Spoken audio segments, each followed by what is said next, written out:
Selamat malam Bung Muammar. Selamat malam, Bung Aiman. Iya, Bung Muammar, tentu ini kita tahu bahwa ini bukan pertama kali terjadi. Kita tahu bahwa sebelumnya tahun lalu ada kasus Vanessa Angel. Lalu tahun 2016 yang heboh itu ada puluhan kemudian nama keluar dari seorang muncikari yang kemudian jadikan tersangka. Mungkin sekarang prosesnya terus berjalan. Saya sebutkan pada waktu itu adalah Robi Abbas, betul ya? Yang kemudian membuat heboh dan menyebut nama sejumlah artis. Sesungguhnya seperti apa yang kemudian Anda pahami, Anda ketahui tentang dunia prostitusi yang terkait dengan artis? Banyak. Banyak, tapi mesti dilihat dari strata kelasnya dulu gitu. Kan kita seringkali terjebak pada profesi artis ini kan gitu. Ya. Nah, kalau dari catatan yang ada gitu dari kasus Surabaya, terus kasus Jakarta sendiri, kemudian yang sekarang terakhir adalah kasus Medan ini, lagi-lagi catatan saya menunjukkan rata-rata gitu yang masuk dalam prostitusi online ini adalah selebritas yang secara strata kelas itu dia kelasnya kelas C gitu, kelas menengah yang hampir bawah gitu. Maksudnya gimana? Jadi gini, kalau sebenarnya kan prostitusi itu selalu mengenal kelas-kelas, kan itu ada yang kelas atas, kelas menengah, kelas bawah. Iya. Begitu juga dengan prostitusi di yang melibatkan kalangan selebritas gitu, mengenal juga kelas-kelas itu gitu. Nah, kelas-kelas ini kemudian kan ditandai dengan beberapa indikasi gitu, misalnya dari sisi bandrol yang muncul gitu. Rata-rata kelas menengah ke bawah atau dalam hal ini kelas C itu rata-rata pasti di bawah 50 juta. Luar biasa. Nah, kelas menengah itu kemudian dia secara bandrol dia pasti 50. Oke, kita tidak bicara soal tarifnya karena tentu ini menjadi perdebatan sendiri dan juga mungkin kami harus memperhatikan soal etika. Tapi yang pertanyaan saya adalah begini. Jadi kelas-kelas yang Anda sebutkan itu bukan sesuai dengan keterkenalan atau kepopuleran dari yang bersangkutan di mata publik, atau karena memang tadi seperti Anda sebutkan bahwa ada kelas-kelas yang kemudian tarif yang disebutkan? Oh ya, selain mengenal tarif itu juga ada memang standar popularitas kan gitu. Kenapa tadi saya bilang bahwa strata C ini memang masuk kategorinya yang selebriti kurang terkenal itu gitu. Oke, jadi semakin terkenal akan semakin tinggi dia. Orang aja yang mengenalnya gitu. Kalau yang kelas atas banget ya dia udah secara popularitas sih orang udah nggak meragukan lagi ini siapa gitu. Kalau yang ini rata-rata dari kasus-kasus yang ada gitu rata-rata masih dipertanyakan tingkat popularitasnya gitu. Jadi kelas-kelas tadi juga muncul indikasinya dari strata C atau B atau A, menengah, atas atau bawah, itu juga dari keartisannya gitu. Jadi Anda sebutkan tadi bahwa bahkan kelas atas pun yang Anda sebutkan kelas A itu ada sesungguhnya? Kelas A itu ada, tapi kenapa kemudian tidak belum ada misalnya muncul penangkapan gitu karena memang modus operandi yang digunakan dia tidak masuk dalam wilayah atau susah disebut sebagai bagian dari transaksi prostitusi karena modusnya beda banget gitu. Oke. Seperti apa modusnya? Kelas atas itu misalnya modus yang dipakai adalah kenapa pernah saya nulis panjang lebar soal bagaimana kemudian ada kontrak nikah, ada kemudian ada pelesir seks dengan kontrak misalnya selama sebulan seminggu, ada juga namanya kontrak piaraan dan seterusnya. Ini yang kemudian susah masuk dalam kategori sebagai prostitusi. Jadi saya paham. Jadi ini untuk Anda kita bicara soal yang kelas A. Jadi kalau seandainya yang bersangkutan katakanlah digerebek misalnya, maka mereka sudah menyiapkan surat katakanlah mungkin nikah siri dan lain sebagainya.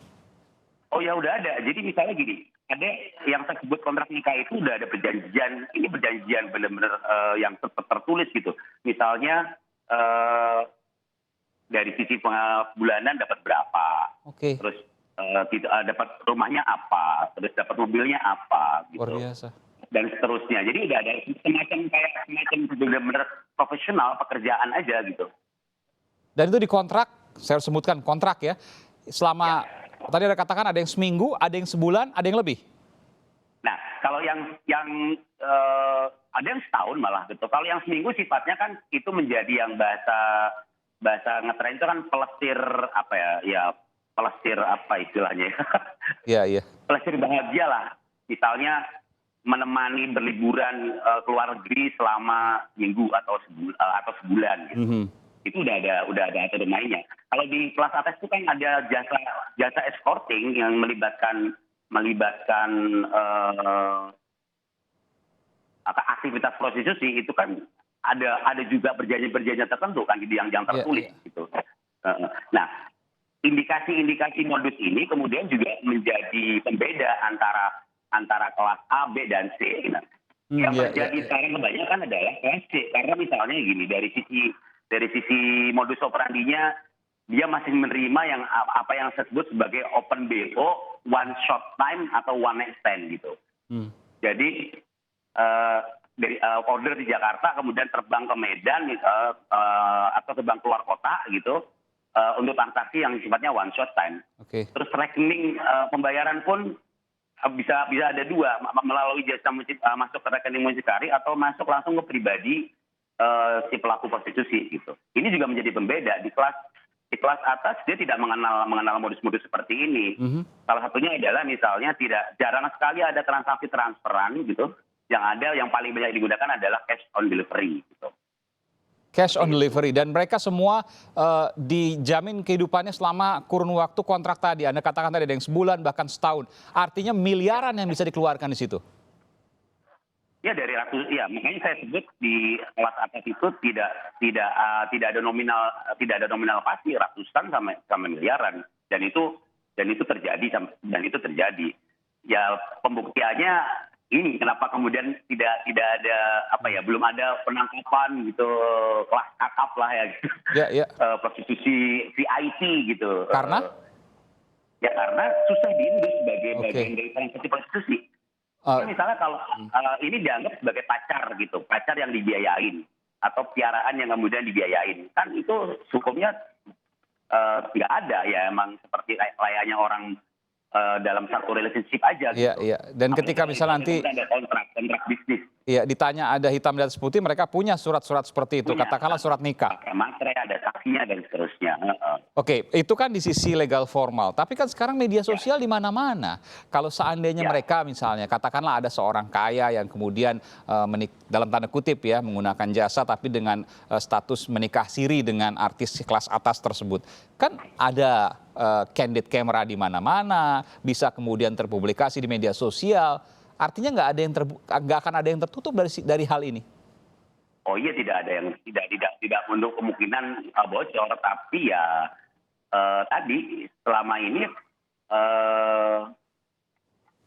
modus-modus yang dipakai ini so far sih belum terungkap. Belum terungkap ya. Belum terungkap. Jadi mereka sangat tertutup sekali ini. Kalau dia akan dijadikan sebagai satu target operasi misalnya gitu kan. Iya. Susah juga gitu. Ini masuk dalam kategori apa gitu kan gitu. Kalau transaksi yang posisi online yang ada mucikarinya, kemudian ada mucikarinya, ada tempatnya, ada transaksinya, itu kan jelas gitu. Kan ya biasanya gini, ada namanya jaringan kan yang terlibat. Salah satunya kan ada jaringan yang mengoperasi kan gitu. Kita sebutnya dia mucikari atau api atau mamasan atau papasan lah gitu. Ini yang kemudian dia juga membawahi beberapa anak didik kan. Ini kan jelas kan kita operasinya gitu. Modelnya jelas, orangnya jelas, mucikarinya jelas gitu. Tapi kalau yang kelas atas, mau dari mana target operasinya gitu. Jadi susah, serba susah menurut saya. Oke, dan mereka semua ini yang Anda katakan tadi kelas atas tadi, ini sangat tertutup sehingga media sosial pun tidak bisa menciumnya ya, kecuali kalau lagi apes. Kalau lagi apes. Dan itu mereka bisa dikontrak selama sebulan, setahun bahkan mungkin lebih. Dan mereka siap dengan buku-buku atau dokumen-dokumen legal formal ketika mereka kemudian ketahuan misalnya, mereka punya alasan di situ. Ada muncikarinya juga? Ada orang yang kemudian bisa menghubungkan juga? Kalau yang dari yang catatan saya ya dari selama investigasi sih, yang mucikari ini sebenarnya keterlibatannya bukan seperti mucikari yang berpraktek di layaknya prostitusi gitu, enggak. Ini cuman ada yang memang memakai semacam kontak person yang mengenalkan, tapi ada yang memang dia direct langsung gitu. Jadi Oke. secara modus memang Ya. agak susah gitu untuk Iya, mengeceknya gitu. dan ketika ini dibuka, maka semua mata akan terbelalak karena nama-nama yang sangat populer. Boleh saya katakan seperti itu? Iya, beberapa. Anda kenapa ragu-ragu, Bung Muammar? Ada beberapa artinya lebih dari satu dong. Ya, karena apa namanya, kalau kita kemudian mau kalau prosesi online yang teratas C dan B itu kan mengidentifikasinya Iya. lebih jelas lah gitu, lebih Iya. ada trigger atau faktor-faktor yang